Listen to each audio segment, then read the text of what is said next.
Hi everyone, hope you're doing well from wherever you're watching this channel, depending on your time zone. Now, I am still in Bungoma, and maybe soon I'll be getting to the studio by evening. Now, Kipchumba Murkomen, during the protest, they came out and encouraged the police officers to use excessive force. In fact, he ordered the police officers to shoot the protesters. He asked a question, hii bunduki mlipewa ni ya kazi gani? That was the question Kipchumba Murkomen asked. And encouraged officers that they are going to use every power that they have to protect them in case there will be any complaint about shooting. Now, with that statement, what surprises Kenyans is the latest statement from the CS for Interior, Kipchumba Murkomen. Today is here with a different directive from what he had told the police officers. That's why I'm telling police officers, please be very careful. Don't follow most of these directives from these politicians, because Kipchumba Murkomen is just a politician. Forget about the issue of being a CS. He's just a politician. So when you take their orders, please, it can land you in a big problem. This is what Kipchumba Murkomen is saying. I quote him, any police officer accused of unlawful use of force will face the law. Any excesses will be investigated and action taken on those found culpable. Cognizant of the raging debate and national concerns on the use of force by security personnel, I will be issuing a policy directive to IG Kanja on the use of force and firearm by officers. Today he's saying that he's going to issue a policy directive on the use of force and firearms. Yes, we know as a CS, his work is just policy issues. But the issue of giving directives and orders, it is not within his powers. That you can direct police officers on how they should deal with the protesters, ordering them to fire at people. So, this is the kind of statement from Kipchumba Murkomen. But can you remember the statement that he issued, which angered the public, when he said that police should use firearm to shoot protesters? So imagine this statement and the then statement. Ile shida yenye inafanya hata polisi za ingine ipige wakora risasi ni kwa sababu wanashikwa, wanaenda, wanarudi, wanakuja kuchekelea polisi kuambia sasa tulifika wapi, hakuna penye tunaenda. Ni kweli? Na tumeambia polisi mtu yoyote mwenye atakaribia police station piga yeye risasi.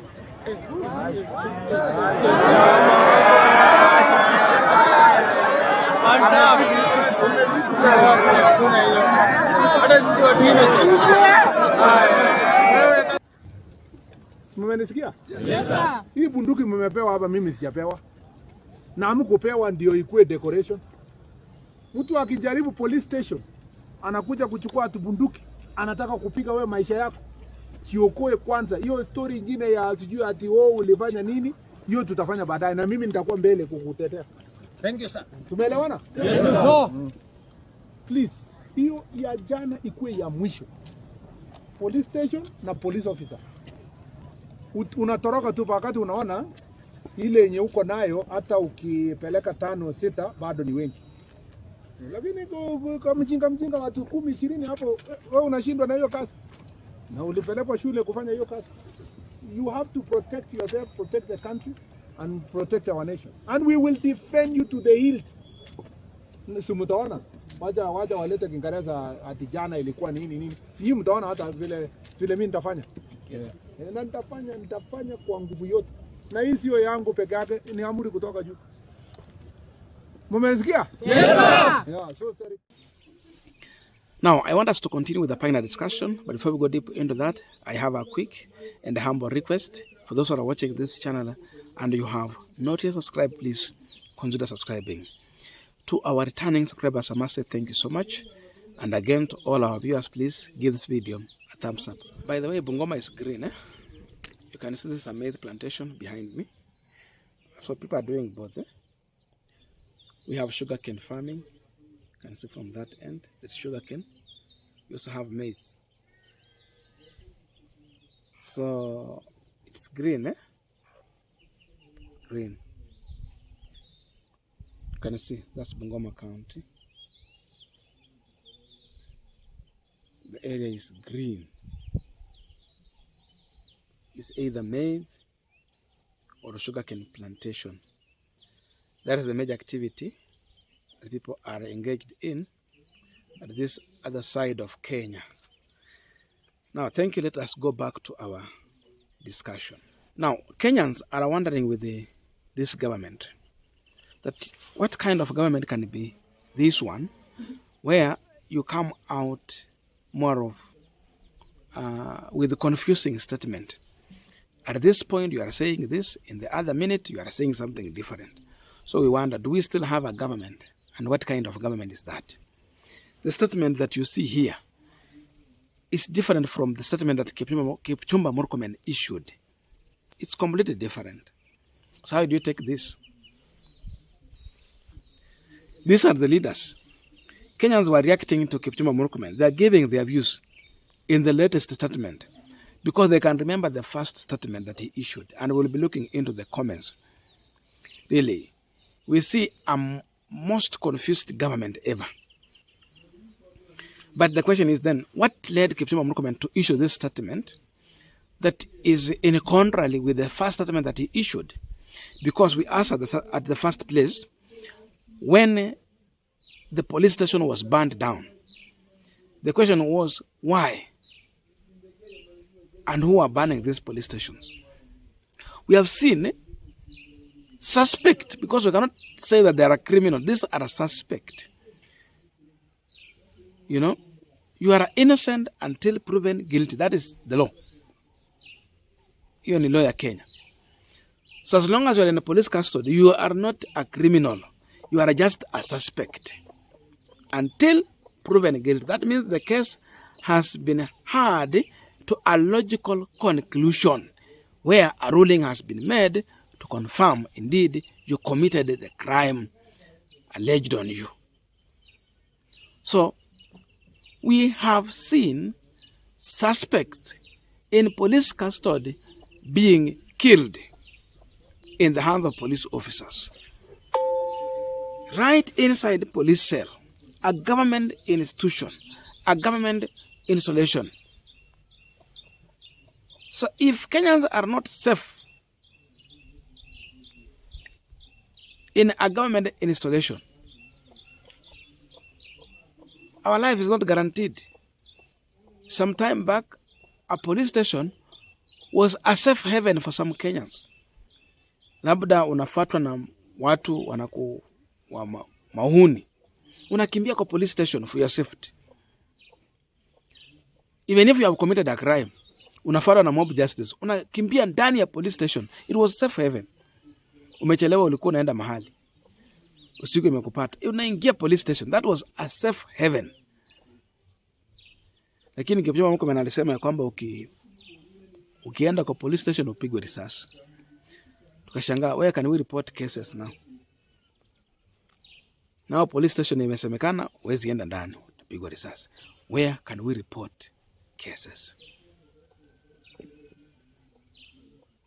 So with that directive, ile swali wa Kenya wanauliza, what has made Kipchumba Murkomen to change his mind and say that polisi mwenye atapigwa mwananchi risasi afanye nini? Akuwe investigated. Alisema is protecting them. Ni vipi tena anasema wachunguzwe? Uchunguzi umetokezea wapi? He really supported what they did and he glorified it and he said, niliwaona mlifanya na tutawatetea.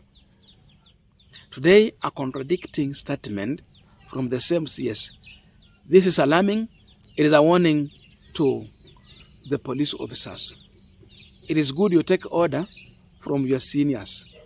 Even, it is not just you take the order without having a second thought on that order.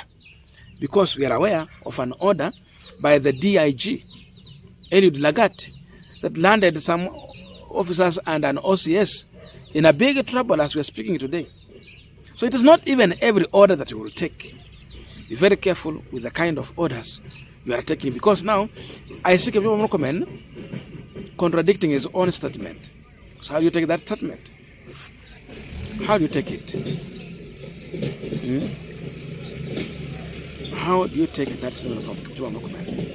Kuna makelele hapa, naona miwa inasafirishwa hapa. Watinga.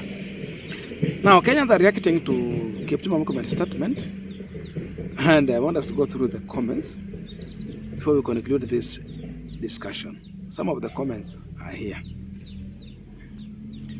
Mutuma Magiri, ICJ is coming for you, Murkomen, even if you do this about turns. Wycliffe, ICC is inevitable, too late. KE, incompetent by birth. They're reacting to the latest comment by Kipchumba Murkomen.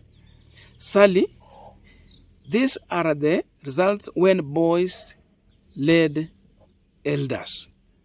So Kipchumba is a boy trying to lead elders.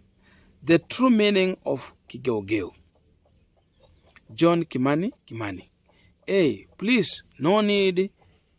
ICC case is waiting for you, sir. We are no longer in a Moi era where anyone cause of power could wake up and declare anything. Nope. Including Diggs, all victim must face the custody. No choice right now. It may hit the wall. Confused CS. Internet never forget. We still remember your words. That is Faith Kawire. So incompetent and unfit CS. Mark Nzomo Mulekia. A policy directive on which part of the leg to aim. Nakumbuka what Ruto said. Aim the leg. Mokoro, we are allowed to write the statement. Let me repeat. We are allowed to rewrite the statement once you are asked 1 + 1 is equals to 2. You can write your statement again by saying 1 + 1 is equals to 11. And some of us don't differentiate the two letters P for PS and P for politicians. Kipchumba is a politician. Godfrey, tension of ICC. Unajua Gachagua alisema they are compiling enough evidence to take this regime to ICC. Now, I'm trying to figure out how UN conferred a degree in law to such so empty-headed and its credibility. Kipchumba alisoma University of Nairobi. Lastly, Collins Echesa. Both president and his entire cabinet have mental illness. Even the Speaker of the National Assembly should go to brain check-up. James M. JMC. This is the real meaning of incompetence.